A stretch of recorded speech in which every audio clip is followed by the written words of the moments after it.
Police officers of Reddit, have you ever had to arrest a family member or somebody that you know? If so, what was it like afterwards? Police officer here.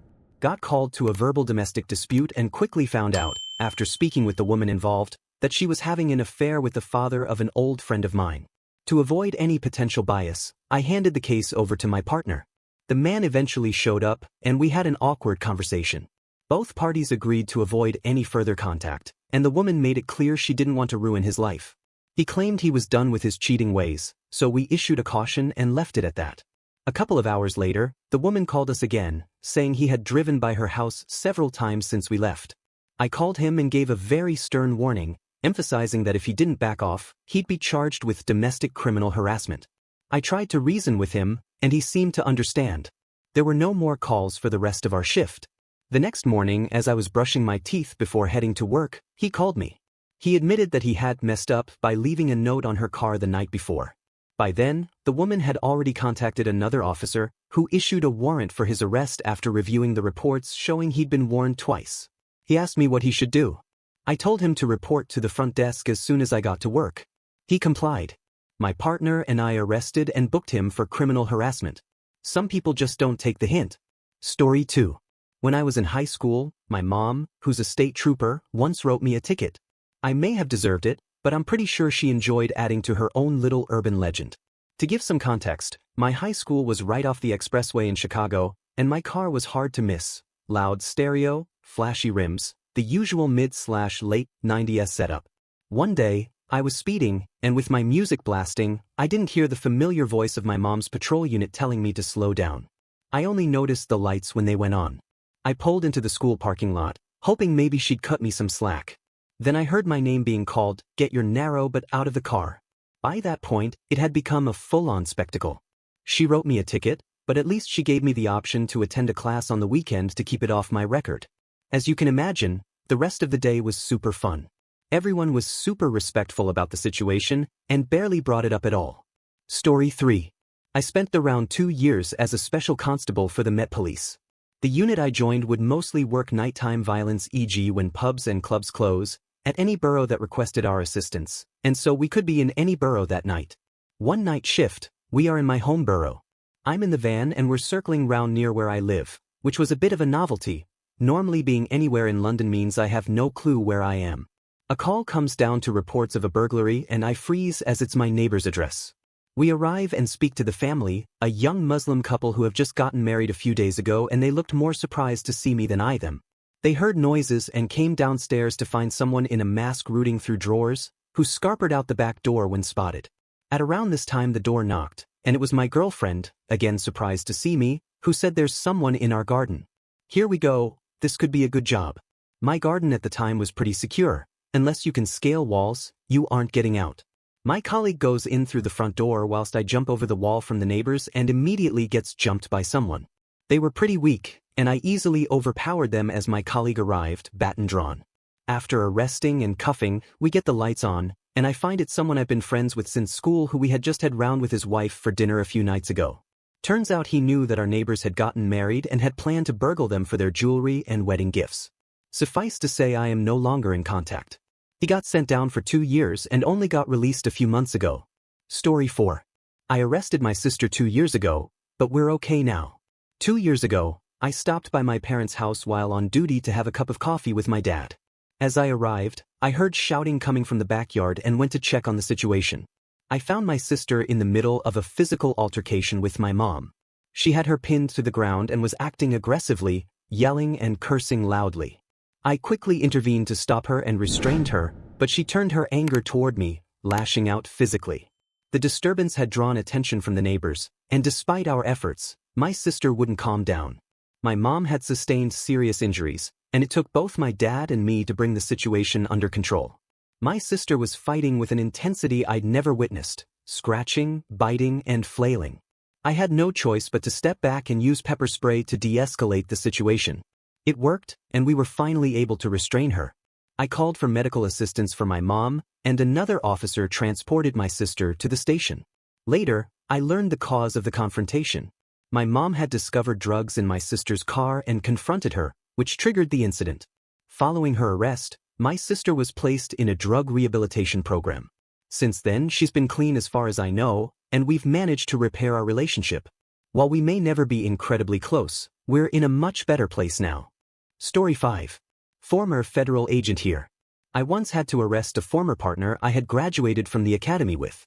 He was a great guy, but his life took a turn for the worse after he was involved in a shooting.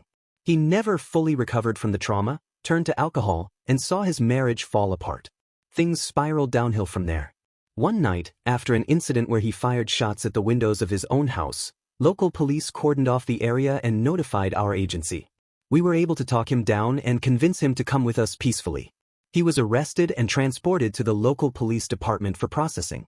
Unfortunately, his actions led to his termination from the agency. On top of that, a senior agent was reprimanded for previously covering up an earlier alcohol and firearms-related incident involving him. It was a heartbreaking situation all around. Story 6. As a military police officer in Hawaii, I became close friends with a guy in my unit. We bonded quickly. I babysat his 4-year-old, joined them for family dinners, and spent a lot of time together outside of work. One day, I started my shift with him and was abruptly ordered to relieve him of his weapon and place him in handcuffs. It turned out his mother-in-law, calling from North Carolina, had reported a domestic dispute between him and his wife. I had to wake his wife, who thought I'd just stopped by for breakfast, to investigate the situation. The story was that his wife wanted to go back to her hometown, but he didn't want their child to leave. They had an argument, and she told her mother about it, which led to the report. In situations like this, the military typically requires the service member to leave the home while things are sorted out. Unfortunately, the barracks were full, so less than 12 hours after cuffing him, he ended up sleeping on the floor of my room.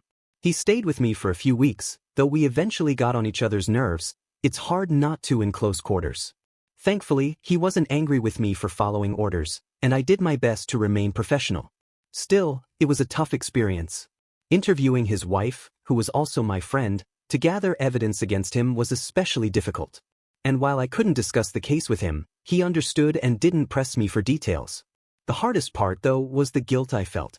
I couldn't shake the feeling that I should have noticed something earlier or done something to help. I also struggled with the sense that I was contributing to the unraveling of a 4-year-old's family, even though it was already heading in that direction. Story 7.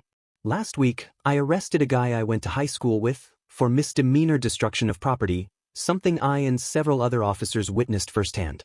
At the time, I didn't realize it was him. It wasn't until we got to the station, and I began processing his information, that I recognized him.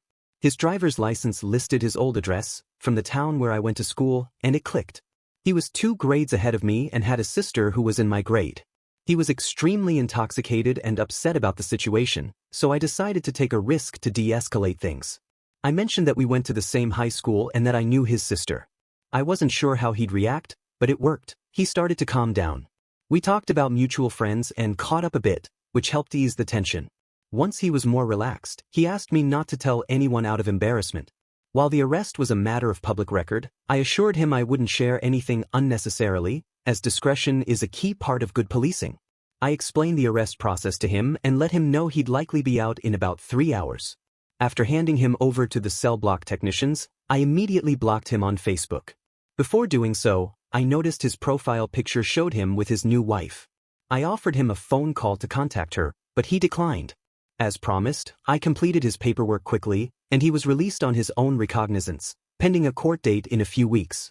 I also disclosed our prior connection to the prosecutor, who expressed some concern that the defense might argue I had a grudge against him. I countered that my actions demonstrated sound judgment and impartiality. I upheld the law as I swore to do, treating him no differently than anyone else.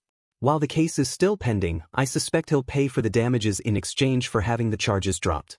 Interestingly, I remembered something about him from high school. Though he attended with us, he didn't graduate there. A semester before his graduation, he got arrested for destruction of property during a prank gone wrong and had to finish at a nearby school. This wasn't the first time I've encountered someone I know on the job. When I feel that a personal connection could bias my actions, I've requested another officer handle the situation, and it's worked out well. In this case, I felt I could remain professional, and I believe I did. Story 8. For what it's worth, no officer should ever be placed in a situation like this. It's a clear conflict of interest and can lead to serious consequences.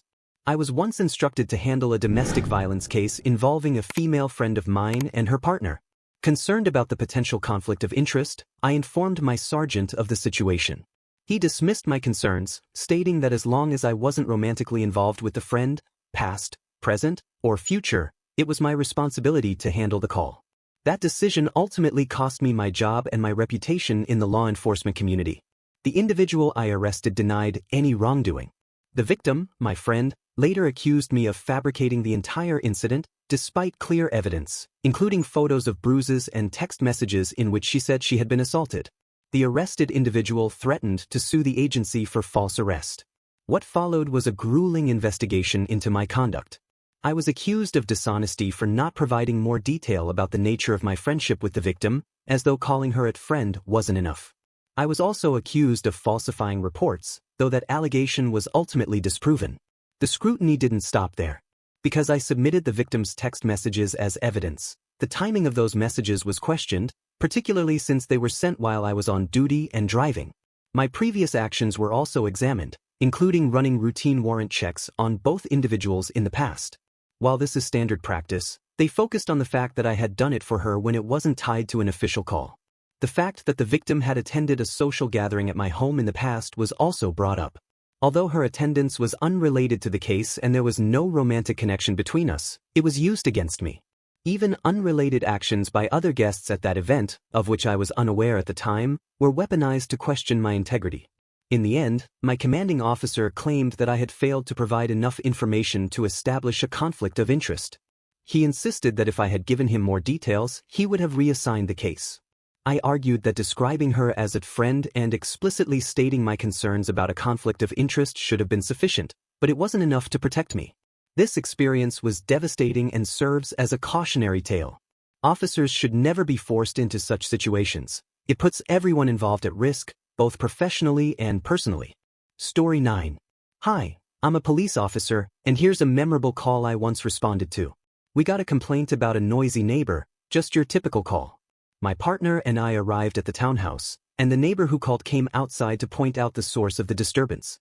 We knocked on the loud neighbor's door, and a young man answered. At first, I didn't get a good look at him. My partner asked what was going on and, since it was raining, asked if we could step inside to talk. Once we were inside, my partner asked who was making the noise. That's when I got a clear look at the guy's face. It was my cousin James, not his real name. James is 23, not particularly imposing, but he's got a way about him, smooth talking and all. He's had a run-in with the law before, though it was more of a misunderstanding than anything serious. James explained that his girlfriend had been the one causing the commotion, so we asked if she could come downstairs. When she appeared, she looked furious, like she was ready to tear the place apart. That's when I noticed a mark on her face that looked like a bruise. I asked her about it, and she said she'd been hit. As she was saying this, she started throwing things at James. Clearly, they were in the middle of a heated argument. I managed to calm her down and asked who had hit her. Her response? A smooth criminal. And that's how I ended up arresting my own cousin for domestic abuse. It's never easy when it's someone you know, but you've got to do what's right, no matter the circumstances. Story 10. I once had to arrest a work colleague, which was one of the most awkward experiences of my career. At the time, I was working as a lawyer in the UK and also serving as a volunteer police officer on the weekends, a setup that is indeed possible here. One Friday night, we were responding to a serious incident involving grievous bodily harm, GBH. 4 suspects were wanted, and I had already seen the victims, badly injured, one with a broken nose and others bloodied. We caught up with the suspects during the usual chaos of a British city on a Friday night, full of drunk revelers, fistfights, and the occasional flying kebab. As we approached the group, I realized that one of the suspects was my legal assistant. The realization made me feel physically sick. I stepped back and asked another officer to handle her arrest while I dealt with one of the other suspects. About a week later, I ran into her in the office lift for the first time since the arrest. Neither of us said a word. The tension was thick enough to cut with a knife. Then, to make things even more uncomfortable, a legal secretary, who also happened to be a former volunteer police officer, joined us in the lift. "How's the policing going? Had any nasty cases recently?" they asked casually. It was one of the most awkward moments of my life. I couldn't say anything, of course, but I can only imagine how nervous she must have been, worried I might bring it up. We both just stood there, pretending nothing had happened. Story 11. I work as a crime analyst for a police department, and let's just say it makes my family and their friends pretty nervous. My dad and his friends have been involved in the drug scene back home. Mostly marijuana, but some other substances too. Several of their friends didn't make it past 40 because of overdoses. Pursuing a career in law enforcement has been a tough journey for me. My family wasn't supportive at first, convinced I'd turn them in if I had the chance. On the professional side, police departments and other agencies were hesitant to hire me because background checks revealed my connections to people involved in illegal activities, even though I've never participated myself. Over time, my family's attitude softened, and now they're proud of the work I do. But it's still a tricky line to walk. My associations occasionally cause issues with employment opportunities, and I sometimes wrestle with the ethics of continuing to spend time with them without reporting anything. It's even harder knowing that some of the kids I grew up with are now caught up in harder drugs like heroin. That said, there have been some funny moments. A few years ago, my parents threw a party, and many of the guests hadn't seen me in over a decade. After the party, we were sitting around on the porch. Someone had a joint, and everyone was relaxed when one of the guys, recently out of prison for running a large grow operation, asked me who I was. I introduced myself, saying, "I'm X and Y's daughter." When he recognized me, he asked what I was up to these days. I casually replied, "Oh, I'm in school, studying criminal justice." The double take he did was priceless. There I was, X and Y's kid, all grown up, sitting with a group of long-time drug trade veterans, and I'm studying to work in law enforcement. Life has a sense of humor sometimes. Story 12.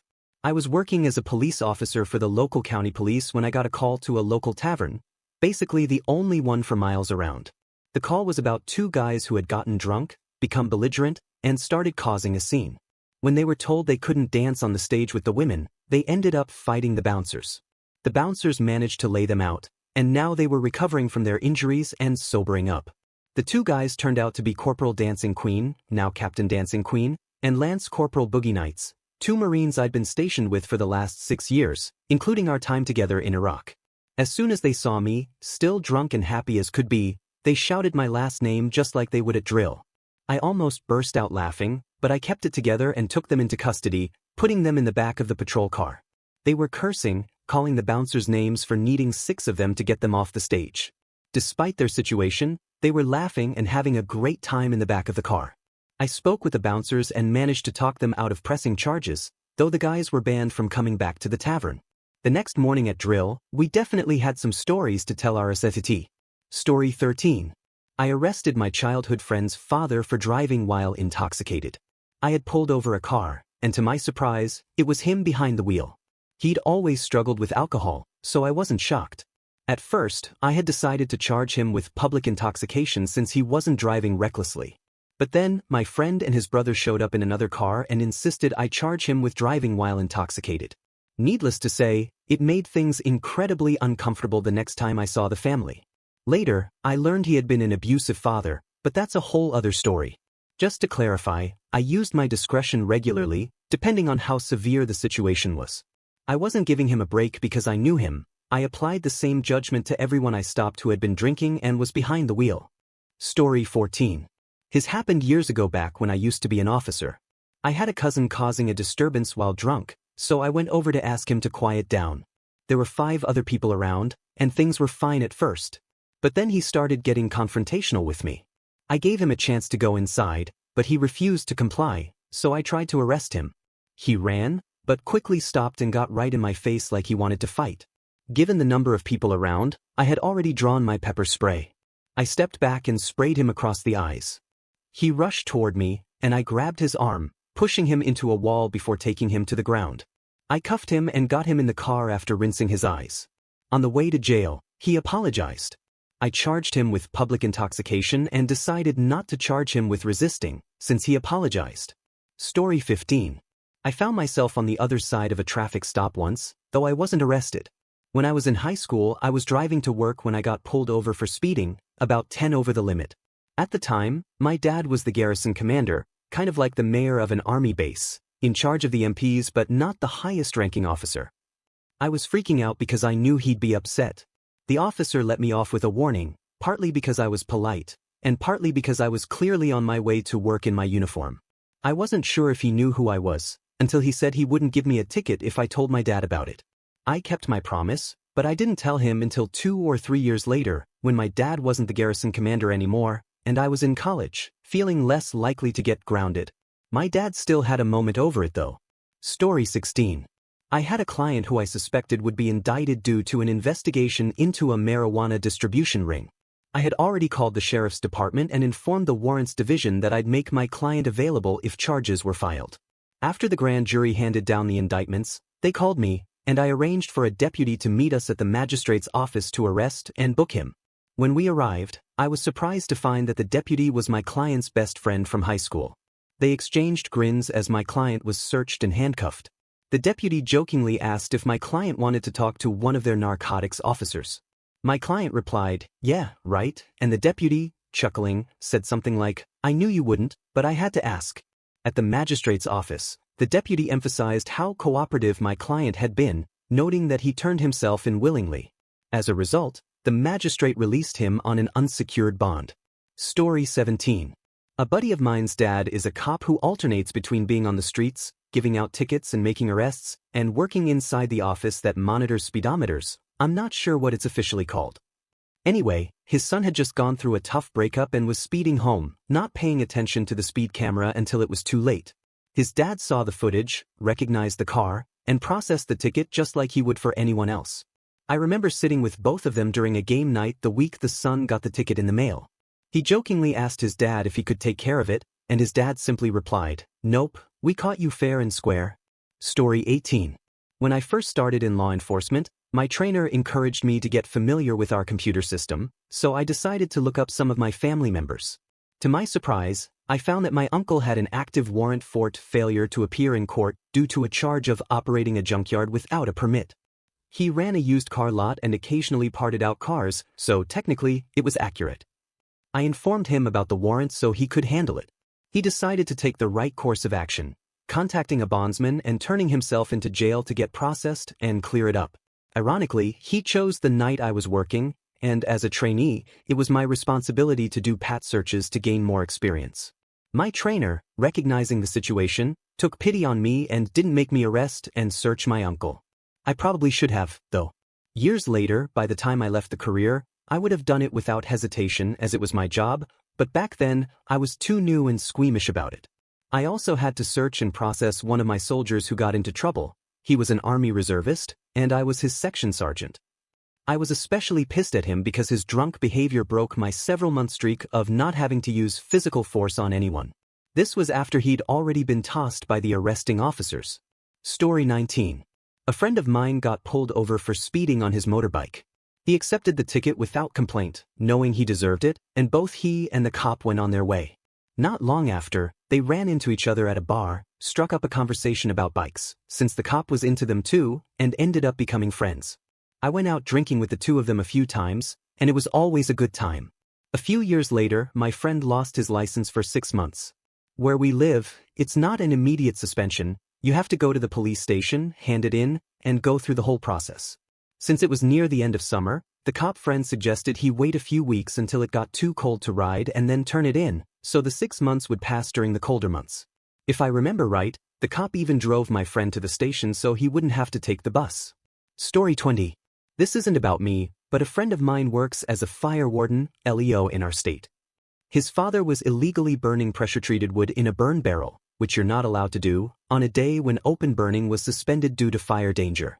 The day before, my friend warned his dad about it, explaining that burning pressure-treated wood and using a burn barrel was illegal and that he'd be ticketed for it.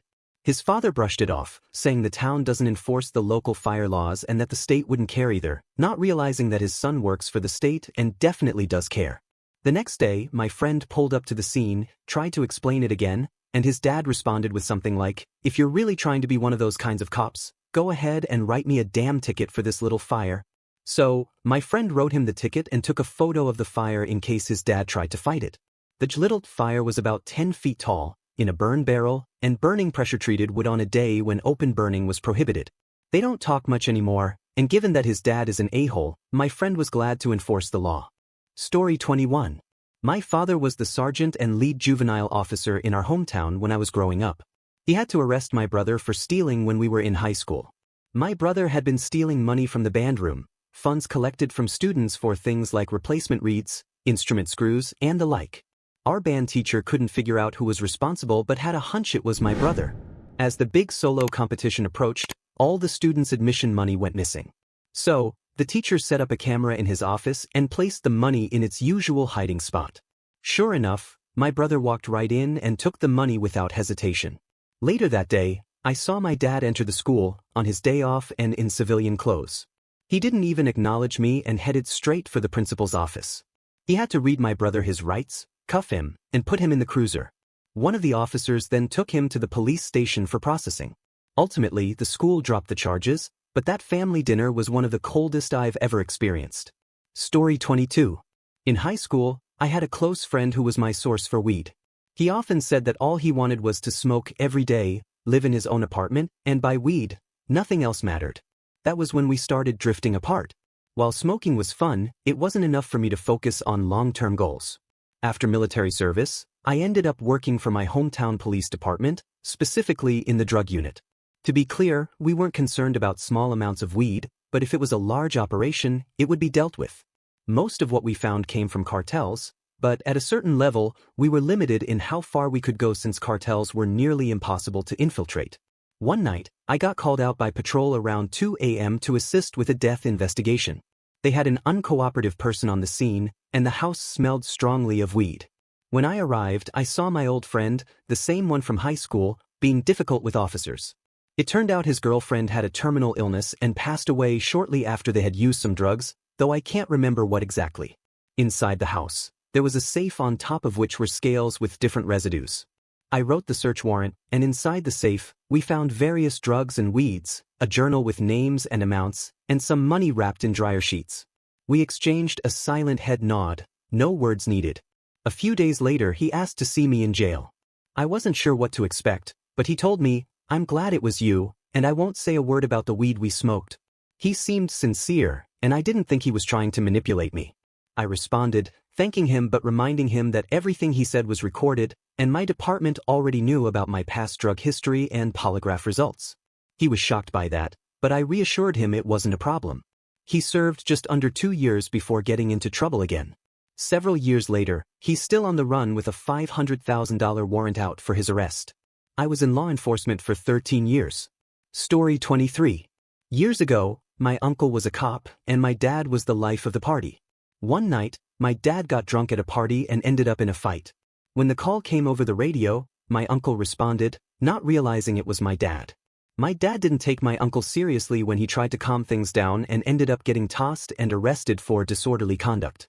Another officer might have charged him with assaulting an officer, but knowing my dad, he probably wouldn't have done that to anyone else, until he did, 6 years later. Story 24.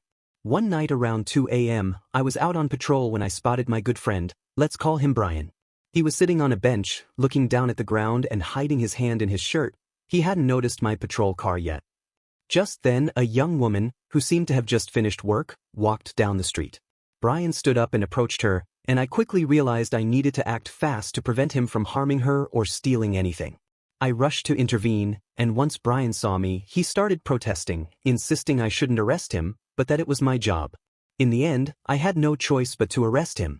We never spoke again after that, and neither of us reached out to the other. Brian had already been linked to some previous robbery reports. Story 25. This didn't happen to me, but to my cousin, let's call him Steve. Steve grew up in a small town where everyone knew everyone, and he was a bit of a troublemaker in high school. Nothing too serious like drugs, but once, he and his friends snuck onto school property and chopped down an apple tree. This wasn't just any tree, it was one that the school used for its apples and lunches, and it had been there for years. When that happened, it made huge news in town. Steve had a history of getting into trouble, but after high school he decided to turn a new leaf, mostly due to the severe social anxiety disorder he struggled with. Enter John, a classmate of Steve's who was close friends with Steve's older brother. After high school, John joined the military, and when he returned home, he became a police officer. For the next 2 years, John seemed to make it his mission to keep an eye on Steve. He would park his police vehicle outside Steve's house and just watch, hoping to catch him doing something illegal. Everyone knew about it, but in such a small town, nothing was ever done about it. One day, Steve, feeling some pressure, agreed to go out for a few beers with his coworkers. It wasn't unusual for him to drink, but going to a bar was out of the ordinary because of his anxiety. Afterward, Steve drove himself home, intoxicated. Accounts vary on what happened next. Some say John was waiting outside the bar for him, while others say he was parked outside Steve's house. Either way, John pulled Steve over, arrested him for DUI, and even brought in the county's drug dogs to search Steve's vehicle, despite knowing there were no drugs, since Steve doesn't do drugs. Not long after this incident, John quit being a cop, and Steve, feeling increasingly isolated, now rarely leaves his house except for work. He works on the family farm for his brother and has minimal contact with anyone other than immediate family. He won't even attend family holidays like Christmas or Thanksgiving anymore. In the end, John's actions destroyed any relationship he had with Steve's family, including with Steve's older brother, who is no longer friends with him. John eventually left the area, as pretty much everyone in town turned against him after what he did to Steve. Story 26. Unfortunately, this is a story that happened to me. Back in high school, I had a close friend, let's call him K. We were inseparable, often skipping classes together almost every week. We had the best times, and it felt like we could take on the world. But there was something I didn't know at the time. K had grown up in an abusive home and was living in such poverty that he had to steal clothes and food just to survive.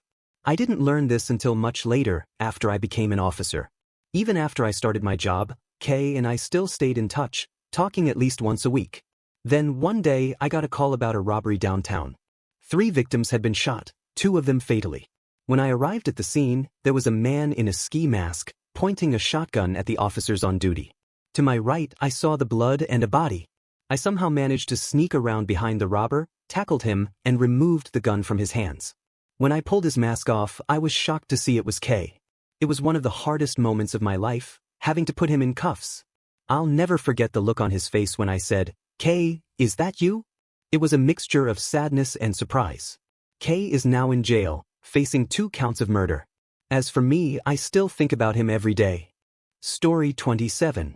Years ago, when I was a deputy, I was sent to a domestic dispute that turned out to involve my aunt and uncle. My aunt had gone out, gotten completely drunk, and came home to start an argument about something that happened 20 years earlier, as she was dealing with some mental health issues. She scratched up her arms and called the sheriff, then tried to eat a bunch of tomatoes, thinking they would mask the smell of alcohol on her breath. The kitchen was full of tomatoes with big bites taken out of them, but she still reeked of alcohol. Despite it being clear that she was the aggressor, she insisted that my uncle be arrested. When he decided to leave and stay with his mom, she lost it. My partner and I left after he left, and from that night until the day she passed away over 20 years later, she never spoke to me again. Story 28. I had to arrest my brother-in-law. I recently uncovered that he's been manufacturing a particular type of methamphetamine I've been investigating for the past year. I can't believe he was right under my nose the whole time. He always seemed like a great father and an honest man. He was my friend. But now, I realize he's a monster. He even had his former associates killed in jail to keep them from turning on him. A few weeks ago, I figured out he was the one cooking this distinctive blue meth, but I couldn't prove it until now. I managed to trick him into leading me to his money stash buried on an Indian reservation. Now, I've handcuffed him and placed him in the back of the van, ready to take him back to the precinct. Story 29. My mom has 5 brothers, and at one point, 3 of them were cops in the same town, with one of them being the sheriff. My dad, on the other hand, was a bit wild. My uncle, the sheriff, arrested him at least 3 times that I know of for fighting, and numerous times for firing a gun in town. Dad had a habit of shooting at trees when he was a little tipsy. The craziest story I remember happened when Uncle Sheriff lived just 1 house down from us in our small town. My dad and his brother got into a fist fight in our front yard over my dad's brothers selling my dad's hogs while we were on vacation in the Ozarks. So, Uncle Sheriff shows up, and both my dad and his brother are standing there with guns drawn, both probably a bit drunk. Uncle Sheriff calls for backup, and my other uncle, who's huge, like the only cop bigger than my dad, shows up. My dad's a big guy too, but this uncle is a beast. So, Uncle Cop puts my dad in a headlock, and another cop, who happens to be my dad's good friend and a race car driver, cuffs him. The sheriff manages to cuff my dad's brother, and they both end up in jail together. I'm not sure how, but my dad didn't lose his ability to carry guns, while his brother did after their court date. My dad still hates my mom's brothers to this day, but I think they probably saved his life, or his brother's, at least. I just reread this and honestly, I should write a book about my redneck family. It honestly sounds like a TV show or something. But y'all know from Joe Exotic how crazy rednecks can be. Story 30. This isn't a story from a cop, but from my time in the military, where we sometimes did escort duty or assisted MPs. I deployed with a group, and it's common for military people to form close friendships during that time. After we returned home and tried to readjust to civilian life, one of my buddies got completely hammered off base and decided it was fine to get back on base. Somehow, he passed the ID check and then decided to speed through the base at 100 miles per hour in a 35 miles per hour zone.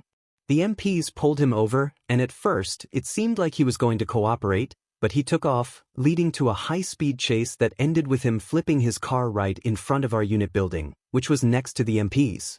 The next day, I was told I might need to be there with handcuffs in case the judge decided to send him to jail. During his court-martial, it came out that before this incident, he had gotten drunk on another base, stolen a massive wheel of cheese from the commissary, sat outside on the curb, and started eating it before passing out. When he woke up, a female MP was arresting him, and he tried to get her number. Before the car crash, he had signed a letter apologizing for his actions and promised to change. Obviously, that didn't happen. The trial lasted a few hours, and during that time, he and I stepped out for a smoke. I told him I was sorry if I had to cuff him, but I would if he was charged. He told me he deserved it, that he made mistakes and would take responsibility for them. It made putting the cuffs on him a bit easier, but it was still tough. The judge sentenced him to 30 days, a reduction in rank and extra duty. It was one of the hardest things I had to do in the military. Thank you for watching. If you enjoyed this video, be sure to give it a thumbs up, subscribe, and hit the bell icon so you never miss an update.